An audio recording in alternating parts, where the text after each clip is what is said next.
ಒಂದಿಷ್ಟು ತರಕಾರಿಯನ್ನು ಈ ತಕ್ಕಡಿ ಒಳಗೆ ಹಾಕಿದಾಗ ಅದ್ರ ಮ್ಯಾಲೆ ಬಂದು ಏನರ ಒಂದು ನೊಣ ಕೂತು ಅಂದ್ರೆ ಅದ್ರ ಬೆಲೆ ಹೆಚ್ಚು ಕಡಿಮೆ ಏನಾಗಿರೋದಿಲ್ಲ ರೀ.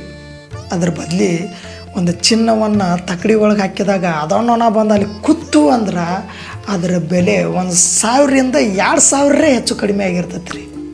ಹಂಗೆ ರೀ ನಮ್ಮ ಜೀವನದಾಗೂ ಈ ಬೆಲೆ ಅನ್ನೋದು ನಮಗಲ್ರಿ. ಅದು ಎಲ್ಲಿರ್ತೈತಿ ಅಂದ್ರೆ ನಾವು ಯಾರ ಜೊತೆ ಇರ್ತೀವಿ, ಹೆಂಗಿರ್ತೀವಿ, ಯಾವ ಸಮಯದಾಗ ಎಲ್ಲಿರ್ತೀವಿ ಅನ್ನೋದ್ರ ಮೇಲೆ ಡಿಪೆಂಡ್ ಆಗಿರ್ತೈತೆ ರೀ. ಅದಕ್ಕೆ ರೀ ಯಾರ್ಯಾರ ಮಾತು ಕೇಳ್ಕೊಂಡು ತಲೆ ಕೆಡ್ಸ್ಕೊಂಡು ಕುಂದ್ರಾಕೆ ಹೋಗ್ಬೇಡ್ರಿ. ನಮಗೆ ಎಲ್ಲಿ ಬೇಕೋ ಅಲ್ಲಿರೋನು, ಚಲೋ ತಂಗಿರೋನು, ಆರಾಮಾಗಿರೋನು.